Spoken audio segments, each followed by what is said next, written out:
Hello everyone, आज हम सीखेंगे कक्षा 10वीं गणित अध्याय 5 की प्रश्नावली 5.3। प्रश्न क्रमांक 13 हमें यहाँ दिया गया है, उसको हम पढ़ते हैं और समझते हैं कि इस प्रश्न में हमें करना क्या है। यहाँ पर हमें दिया गया है कि 8 के प्रथम 15 गुणजों का योग ज्ञात कीजिए। हमें ये बोला गया है कि 8 के जो हमें 15 गुणज ज्ञात करने हैं। गुणज क्या होते हैं, तो हमें ऐसी संख्या या 8 का ऐसा क्रम ढूंढना है जो इसी के गुणे में आए या फिर इसके पहाड़े में आए। जैसे हम यहाँ पर लिखेंगे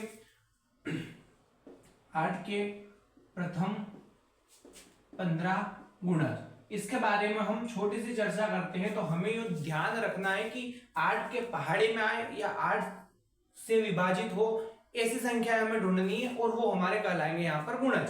अब इसके गुणज कैसे बनाएंगे, तो सीधी सी बात है, पहला 8 का गुणज तो खुद 8 ही हो जाएगा। दूसरी बात, इसके पहाड़े में कौन आता है, तो 16, फिर 24, ऐसे चलते चलते चलते चलते हमें 15 गुणजों तक जाना है। यानी हम कह सकते हैं कि 15 पदों तक हमें यहाँ पर चलना है। और किसके 15 पदों तक चलना है, तो 8 के 15 पदों तक या 8 के 15 गुणजों तक चलना है। फिर प्रश्न में बोला क्या गया है कि इन गुणजों का हमें योग ज्ञात करना है, यानी कहीं ना कहीं इनके बीच में, सभी के बीच में प्लस है और 15 पद या 15 जो गुणज है उन गुणजों का हमें योग ज्ञात करना है। योग ज्ञात करने के लिए हम अभी तक पढ़ते क्या है, तो Sn बराबर n/2 2a प्लस n-1d। इस सूत्र का प्रयोग हम हमेशा से ही 5.3 के लिए करते आए हैं और ये तभी लागू होगा जब हमें समांतर श्रेणियों का योग ज्ञात करना हो। अब यहाँ पर अगर कुछ बातों की बात करें कि क्या मान दिया गया है, हम कैसे मान इसमें रखेंगे, तो छोटी सी चर्चा कर लेते हैं। जैसा कि हम जानते हैं, सबसे पहला जो मान दिया जाता है वो a का मान होता है, जिसे हम प्रथम पद भी कहते हैं। हम यहाँ लिख देंगे, दिया है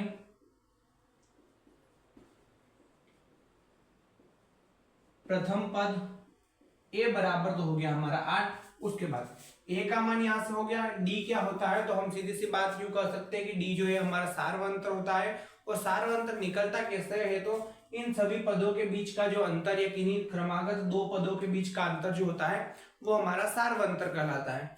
सार्वअंतर हम निकाल लेते हैं, तो हम यहाँ लिखेंगे सार्वअंतर, और सार्व अंतर को हम हमेशा d से प्रदर्शित करते हुए आ रहे हैं। तो हमने लिखा सार्व अंतर d बराबर, कैसे निकलेगा, तो किन्हीं दो पदों को घटाना है और पीछे वाले पद में से आगे वाला पद जाएगा, तो हमने कर दिया इसको a2 माइनस a1।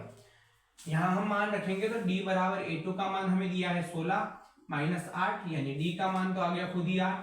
फिर n और Sn के बारे में चर्चा कर लेते हैं। तो n बोला ही गया है कि 15 गुणजों या 15 पदों तक हमें 8 के पहाड़े को लेकर चलना है। हम यहाँ कह सकते हैं कि 15 जो है जिसके पीछे पद या गुणज लगा हुआ होगा वो हमारा n का मान होगा। हमने यहाँ रख दिया n के बराबर 15। और Sn के बारे में चर्चा करें तो Sn जो है वो हमें ज्ञात करना है, इसके लिए हमने लगा दिया क्वेश्चन मार्क। अब हमें इस सूत्र में मान रखना है, तो हम यही लिख देंगे सूत्र Sn बराबर n/2 2a प्लस n-1d। और इसका प्रयोग कर रहे हैं तो यहां लिख दिया कि प्रयोग से क्रमशः मान रखते जाना है। तो n का मान है हमें हमारे पास 15, यानी हम कह सकते हैं कि समांतर श्रेणियों के क्रमशः 15 पदों का योग हमें निकालना है। n/2 दे रखा है, n का मान हमारे पास दिया है 15/2, यानी 15 दिया है और हमने बट्टे में 2 लगा दिया। फिर 2a, इन दोनों के बीच में जैसा कि हम जानते हैं संख्या और अल्फाबेट के बीच में जब कोई चिन्ह नहीं होता है तो यहाँ गुणा होता है। हमने लिखा 2 गुणित a का मान क्या दिया है, तो a का मान दिया है हमें 8 प्लस n का मान कितना, तो 15, फिर माइनस 1 और d जो है हमारा सार्वअंतर जो कि हमने ज्ञात किया है वो आया है 8। इसको सरल कर लेते हैं, तो s के 15 पदों के योग के बराबर आएगा 15/2।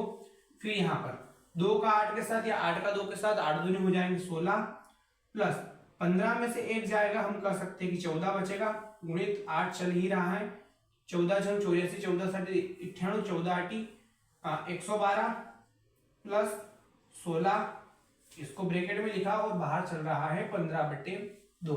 और ये पूरी इक्वेशन चल रही है s के 15 पदों के योग के बराबर। इसका सॉल्यूशन हम करेंगे तो 106 2 8 118 128 हो जाएंगे। कोष्टक हटाया, हमने लगा दिया गुणा 15/2 और बराबर में चल रहा है इसके 15 पदों का योग। हम इसको यहां लिख लेते हैं, तो 2 से 2 एकम 2, 2 छंग 12, 2 चौक 8, यानी s के 15 पदों का योग के बराबर आया है 15 गुणित 64।